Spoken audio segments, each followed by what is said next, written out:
కొన్ని ఫంక్షన్స్కి రావటానికి ఎంతో ఉత్సాహంగా ఉంటుంది.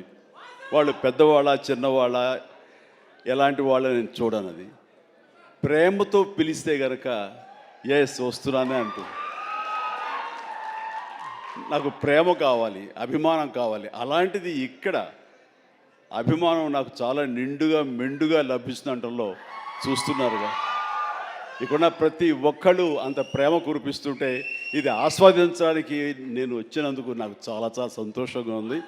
అండ్ ఈ రోజున మీతో పాటు ఇలా షేర్ చేసుకోవటం అండ్ ఇక్కడ మీరు ఇంత ఉత్సాహంగా వచ్చి ఈ ఫంక్షన్ని ఇంత వైబ్రెంట్గా ఇంత ఉత్సాహంగా ఇది జరగడానికి కారణమైనటువంటి మీ అందరికీ కూడా నా మనస్ఫూర్తిగా నా సంతోషాన్ని అభినందనలు తెలియజేస్తున్నాను. మొన్న పాండమిక్ కోవిడ్ సమయంలో అది ప్రపంచంలో చాలా వ్యవస్థల్ని చాలా రంగాల్ని అతలాకుతలం చేసింది, కన్ఫ్యూజ్లో పెట్టేసింది, భవిష్యత్ ఏమిటో తెలియని అగమ్య గోచరంలో పెట్టింది. అలాంటి పరిస్థితిలో సినిమా రంగం కూడా ఏమైపోతుంది అనే ఒక డోలాయమాన పరిస్థితిలో ఉన్నప్పుడు చూస్తే నిజంగానే అందరూ ఓటీటీలకి అలవాటు పడిపోయారు. అది భాషలకు సంబంధం లేకుండా ఏ భాషా చిత్రాలు సరే చూసి వాళ్ళకి ఎక్స్పోజర్ చాలా ఎక్కువ వచ్చేసింది. ఇలాంటి వాళ్ళకి ఏ సినిమాలు తీసి మనం సాటిస్ఫై చేయగలం, ఇలాంటి వాళ్ళని మనం సంతృప్తి పరచగలమా అనేది ఎప్పుడూ ఒక రకంగా మీమాంసలు ఉంటుండేవాడు. ఆ తర్వాత అలవాటైపోయి జనాలు ఇళ్లలో ఓటీటీలో సినిమాలు చూడటం అలవాటైన తర్వాత వాళ్ళని థియేటర్కి రప్పించడం చాలా కష్టం అండి. అన్లెస్ అది ఏదైనా ఈవెంట్ ఫిల్మ్స్ కానీ, బిగ్ హీరో ఫిల్మ్స్ కానీ, హై బడ్జెట్ ఫిల్మ్స్ కానీ థియేటర్లోనే ఆ సినిమా చూడాలి, ఆ ఎక్స్పీరియన్స్ మనం పొందాలి అనుకునే సినిమాలకు తప్ప చిన్న చిత్తగా సినిమాలకి రావడం చాలా కష్టం అన్నప్పుడు ఇదేమి కష్టకాలం మనకి ఇండస్ట్రీకి. ఈ సినిమా ఇండస్ట్రీ ఏమైపోతుంది? ఒక 5-6 పెద్ద సినిమాలను ఆడినంత మాత్రాన అది సినిమా ఇండస్ట్రీ ఓహో అంటూ కాదు.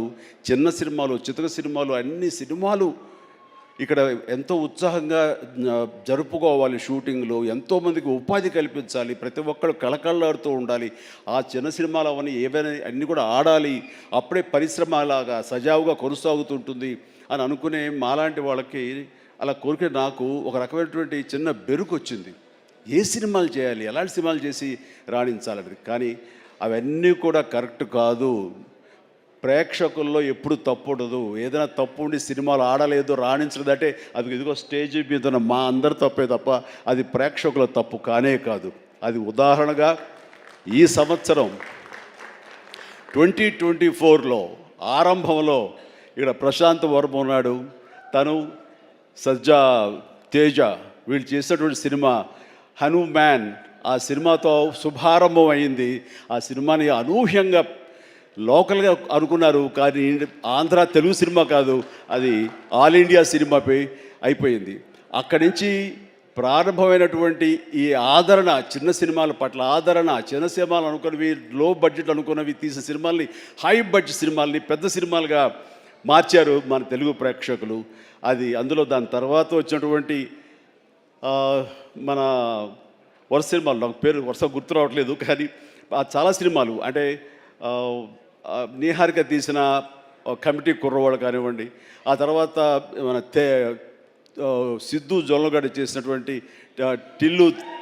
టిల్లు సినిమా కానివ్వండి, ఆ తర్వాత ఆయ్ అనే సినిమా, ఇట్లా ఒకటేంటి చాలా సినిమాలు వరుసగా హిట్ అవుతూ ఒక్క సమ్మర్ మాత్రం అంత మంచి సీజన్ ఈ సినిమాలు లేకుండా చేసుకోవడం అది మన ఒక జాప్యంలో జరిగినటువంటి పొరపడే తప్ప. ఆ తర్వాత మళ్ళీ చూస్తే కనుక మొన్న దీపావళికి అమరన్ కానీ, కానీ, ఆ తర్వాత లక్కీ భాస్కర్ కానీ ఇవన్నీ కూడా ఎంత ఆదరణ పొందినాయి అంటే అది అంతా ఇంత కాదు. వీటి వెనకాల ఎవరు పెద్ద పెద్ద డైరెక్టర్స్ ఎవరు లేరు, పెద్ద పెద్ద యాక్టర్లు ఎవరు లేరు, ఇది కోటాను కోట్లు ఖర్చు పెట్టి తీసినవి కావు. బట్ కంటెంట్ అన్నది ఈ రోజున మన ఆయువు పట్టు.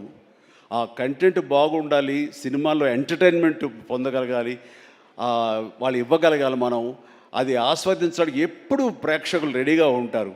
అది అందుకనే నేను అంటాను, ఏదైనా సినిమాలు ఆడవు, ఇక ఓటీటీకి అలవాటు పడిపోయారు, థియేటర్స్ రావడం అది కష్టం అనేది మాత్రం అవాస్తవం.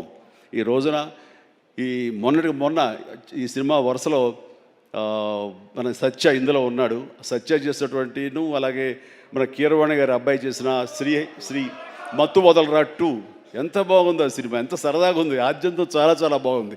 ఇవన్నీ కూడా నేనే ఉత్సాహంగా సినిమాలు 2 సార్లు చూశాను ఆ సినిమా.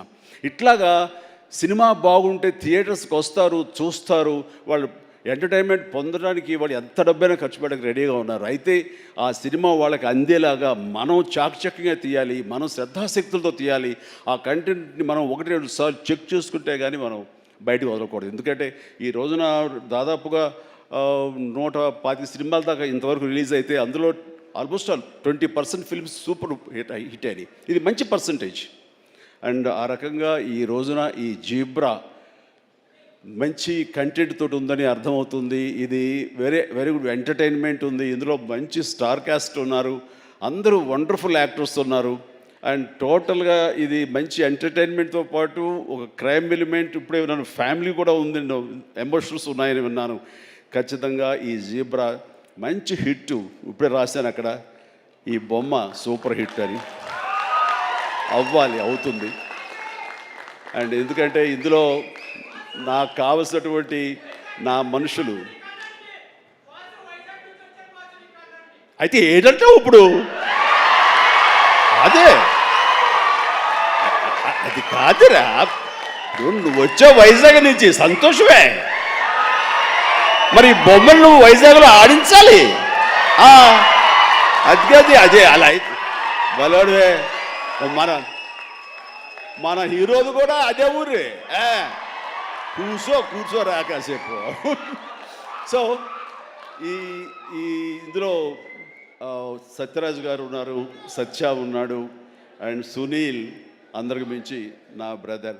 అండ్ కన్నడ నుంచి వచ్చినటువంటి ఒక అద్భుతమైన యాక్టర్ ధనుంజయ. ఆయన గురించి నేను విన్నాను కానీ సినిమాలు చూడటం ఇది చేయలేదు. బట్ పుష్ప చూశాను. పుష్ప ఎక్కడ అనేది నాకు గుర్తు రావట్లేదు, కానీ డెఫినెట్గా ఈ సినిమాలో చాలా మంచి గుర్తింపు వచ్చి తను కూడా మంచి ఆర్టిస్ట్గా తెలుగు యాక్టర్గా తను సెటిల్ అవుతాడు అంటలో ఎలాంటి సందేహం లేదు. All the very best Dhanunjaya.